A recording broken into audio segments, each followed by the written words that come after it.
अ,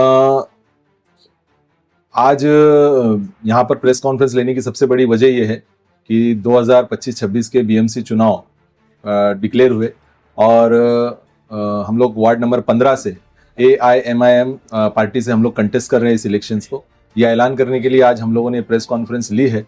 इसके अंदर मैं जेंट्स कंटेस्ट कर रहा हूँ वार्ड नंबर 15 क से, और ब से हमारे रश्मीन रऊफ खान जो है, हमारे रऊफ खान मोती वाले जो है माजी वाइस प्रेसिडेंट BNMC के, वो उनकी बेटी कंटेस्ट कर रही है। और अ में OBC के लिए हमारे विजय चौधरी साहब जो हैं, उनकी वाइफ उर्मिला विजय चौधरी जो एक्स कॉर्पोरेटर है शिवसेना की, हम लोग तीनों जन मिलके AIMIM से इस बार वार्ड नंबर 15 से उम्मीदवार हैं।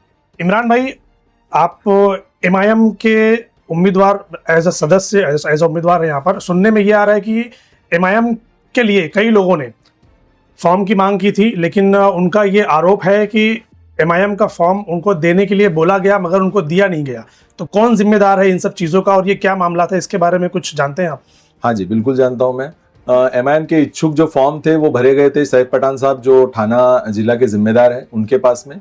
वहाँ से इच्छुक फॉर्म लेने के बाद में भिवंडी के अंदर इंटरव्यू कंडक्ट किए गए सारे उम्मीदवारों के, जिसमें 47 इंटरव्यूज मेरी यहाँ पर ऑफिस पे हुए, और जो हमारे अफसर मोमिन साहब हैं जो MIM के जिम्मेदार हैं उनके ऑफिस पे कुछ 19 इंटरव्यूज कंडक्ट किए गए, जिसमें से ऑब्जर्वर जो आए थे हमारे औरंगाबाद से खिजर पटेल साहब और परवेज साहब, उनका ये ऑब्जर्वेशन करने के बाद में, इंटरव्यूज लेने के बाद में उनका एक ये था कि भाई हम लोग इतने सारी सीट्स के ऊपर हम लोग कंटेस्ट नहीं कर सकते, क्योंकि कैंडिडेट की इमोशंस के साथ में कैपेबिलिटी भी देखी जानी चाहिए।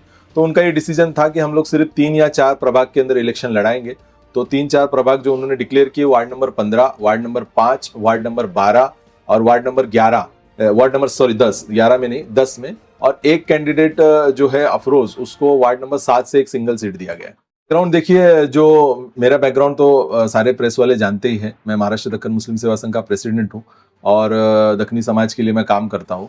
और जो मेरे साथ में ब में है वो रश्मीन रऊफ खान उनका नाम है, जो हमारे माजी वाइस प्रेसिडेंट है भिवंडी BMC के, उनकी बेटी है, वो कंटेस्ट कर रही है। और उर्मिला विजय चौधरी जो कि शिवसेना की माजी नगर सेविका है, वो हमारे साथ मिलकर MIM पार्टी से कंटेस्ट कर रही है। मैं उनके लिए सबसे ज्यादा खुश हूं कि भाई उन्होंने उस चीज को समझा, MIM को कोई कम्युनल पार्टी नहीं समझा, एक सेक्युलर पार्टी समझकर एक नॉन मुस्लिम बंदा इस सिंबल पे लड़ने के लिए आता है। ये हमारे लिए बहुत फख्र और गर्व की बात है, और उनको पूरी जिताने के लिए उनको पूरी जान लगाकर हम लोग काम करने वाले हैं कि कम से कम ये तीनों पैनल, 2 मुस्लिम और 1 हिंदू हम लोग ने जो साथ में लिया है, ये कॉम्बिनेशन जीते और महाराष्ट्र में एक अच्छा मैसेज जाए कि आप जो कम्युनल या B टीम होने का जो आरोप लगाते हो MIM के ऊपर, वो आरोप कम से कम हम लोग धोने का काम करेंगे इंशाल्लाह। MIM को पब्लिक वोट किस बेस पर करे? MIM का ऐसा क्या काम है भिवंडी शहर के अंदर जो लोगों ने, जो MIM ने किया है, जिसको देखकर पब्लिक उनको वोट करे? नहीं, देखिए, भिवंडी शहर के अंदर जितने भी राजकीय पक्ष आप देखेंगे, समाजवादी पार्टी हो, कांग्रेस हो, राष्ट्रवादी हो, इन्होंने भिवंडी के साथ में क्या किया, इंसाफ किया है या नहीं किया है, ये पब्लिक खुद जानती है। तो मुझे ऐसा लगता है बदलाव जो होता है ना, वो होना चाहिए। तो MIM को भी एक मौका मिलना चाहिए कि MIM अपनी सोच लेकर लोगों के बीच में जाएगी, क्या उसके डेवलपमेंट के प्लान्स है वो लेकर बीच में जाएगी, और वो अपना चीज दिखाएगी, लेकिन उसको मौका मिले तब वो दिखाएगी। MIM को मौका बहुत बार दिया गया है, लेकिन वो हर बार किसी न किसी दूसरे को समर्थन करते हुए नजर आते हैं, और MIM की खुद की अपनी पार्टी 2-2, 3-3 गुटों में बढ़ती हुई नजर आती है। तो पब्लिक भरोसा कैसे करेगी? नहीं, देखिए, गुटबाजी तो हर इसके अंदर है। भिवंडी शहर के तो इसका सबसे बड़ा एग्जाम्पल आप देख रहे हो कि एक समाजवादी का आमदार होने के बाद में कांग्रेस के टिकट बांट रहा है। इससे बड़ी गुटबाजी क्या होगी? बराबर है, समाजवादी के टिकट के सामने कांग्रेस की टिकट बांटी जा रही है, वो भी समाजवादी के आमदार द्वारा। ये सबसे बड़ी गुटबाजी है।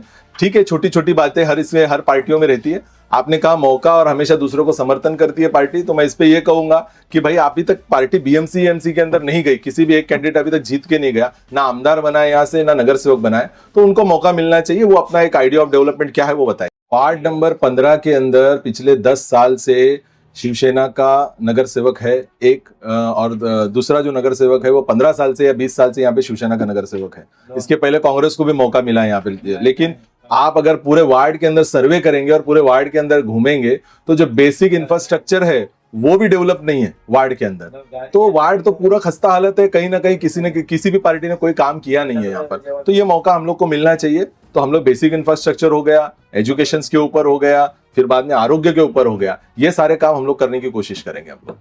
मेरा नाम रश्मीन अनस अली सैयद है और मेरी क्वालिफिकेशन है, मैं BSc की हूँ केमिस्ट्री से, और मैं अभी इंटीरियर स्टाइलिंग और आर्किटेक्चर कर रही हूँ डिप्लोमा। अभी परसुइंग हूँ, मैं शादी के बाद अपनी पढ़ाई कंप्लीट कर रही हूँ, मेरा शौक कंप्लीट कर रही हूँ इन सेंस। और मैंने शादी के पहले अपना बीएससी कंप्लीट की। वुमेन्स के लिए तो देखिए आवाज़ उठाना है यहाँ बेसिकली। अगर आप नई बस्ती की बात करें, सबसे पहला मुद्दा आता है वुमेन का हेल्थ केयर। यहाँ पे मैंने देखा है, यहाँ पर प्रेग्नेंट वुमेन है, लेडीज है, बच्चे हैं, इन लोगों के लिए यहाँ पर कोई खास सुविधा नहीं है, ठीक है, हेल्थ केयर के लिए। मैं खुद नई बस्ती में रहती हूँ, मैंने खुद ये चीज़ें फेस की है यहाँ पर। तो मैं चाहूँगी कि पहले सबसे पहला मैं हेल्थ केयर सुधारूँ यहाँ का, उसके बाद में जो तालीम है, प्राइमरी तालीम है बच्चों की, इस पर हम फोकस करेंगे।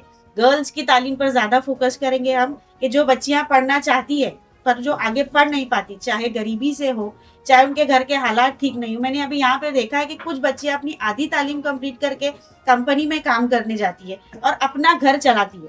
तो बच्चियों को वो हक मिलना चाहिए कि वो अपनी तालीम कंप्लीट करे और एक अलग लेवल पे अपने आप को रिप्रेजेंट करे कि हम यहाँ पर एक एजुकेशन कंप्लीट करके यहाँ पर एक अच्छे ओहदे पर काम करने आए हैं, वो भी एक स्लम के बैकग्राउंड से। तो क्या प्लान है उसके लिए आपके पास कि अगर आप चुन कर आते हैं तो किस तरह से इसको आप इम्प्लीमेंट करेंगे? हम उसको ऐसे इम्प्लीमेंट करेंगे कि हम बच्चियों को यहाँ पर फ्री तालीम देने की कोशिश करेंगे। जैसे ट्यूशन्स वगैरह हो गए, उनको हम लोग काउंसलिंग करेंगे। काउंसलिंग करने के बाद उनकी क्या इंटरेस्ट है, अभी ये देखिए वुमेन के ऊपर तालीम हो रही है, बट हर बच्चों का दिमाग एक जैसा नहीं होता, हर बच्चियाँ होशियार नहीं होती। कोई मेहंदी में एक्सपर्ट है, कोई अपने मेकअप आर्ट में एक्सपर्ट है, कोई और चीज में एक्सपर्ट है। तो हम स्किल्स पे भी उस पे ध्यान देंगे कि स्किल्स तो इमरान भाई ऑलरेडी काम कर रहे हैं, उनकी तो कई सारी चीजें हैं जो स्किल्स के ऊपर काम कर रही है, तो उसमें फिर नया क्या है? फिर करेंगे हम उसे एक अलग लेवल पे ले जाएंगे, गवर्नमेंट सर्टिफिकेशन के लिए उसको ले जाएंगे, बच्चियों को रिप्रेजेंट करेंगे, ताकि यहाँ की बच्चियां अपनी सेल्फ एम्पावरमेंट से, उनके सेल्फ के मतलब उनके अंदर जो उनका जो कला बोल सकते हैं, स्किल्स है, वो अपने आप को एक बड़े प्लेटफॉर्म पर रिप्रेजेंट करे और उससे वो अपना घर और पेट। तो आपको लगता है कि मेहंदी हो गई या क्लासेस हो गई, ये चीजें हो गई, ये इतना बड़ा प्लेटफॉर्म है कि वो अपने आप को रिप्रेजेंट कर पाएंगे दूसरी जगहों पर? इससे वो लोग कहीं मतलब अपने पैरों पर खड़े हो सकते हैं, अर्निंग कर सकते हैं? क्या ये इतना बड़ा प्लेटफॉर्म है भिवंडी शहर के अंदर? शायद आप इंस्टाग्राम से वाकिफ होंगे जी, थोड़ा आप स्क्रॉल करके मेहंदी आर्ट, मेकअप आर्ट आप देखिए। मैं इंस्टाग्राम की बातें नहीं कर रहा हूँ, ये प्लेटफॉर्म ऑल ओवर इंडिया है। भाई मैडम ये बताइए कि कारपोरेशन में महिला की तो महिला कन्विक्शन का जो एक होता है बाल विकास का, तो उसके लिए आप क्या करेंगे? महिला बाल विकास की एक योजना है, उसके लिए आप अगर आप सभा में जाती है तो उसके लिए आप क्या करेंगे? हम कोशिश करेंगे उसको हम महिलाओं के लिए यहाँ पर उसे लेकर आए, इम्प्लीमेंट करें। और मेरे साथ तो इमरान भाई है ही, तो हम मिल के कोशिश करेंगे। विजय सर है, इनकी वाइफ है, हम आएंगे मिल के कोशिश करेंगे कि और मैं बचपने से देख रही हूँ हर जगह थोड़ा थोड़ा डेवलपमेंट है। नई बस्ती वहीं का वहीं अटका है।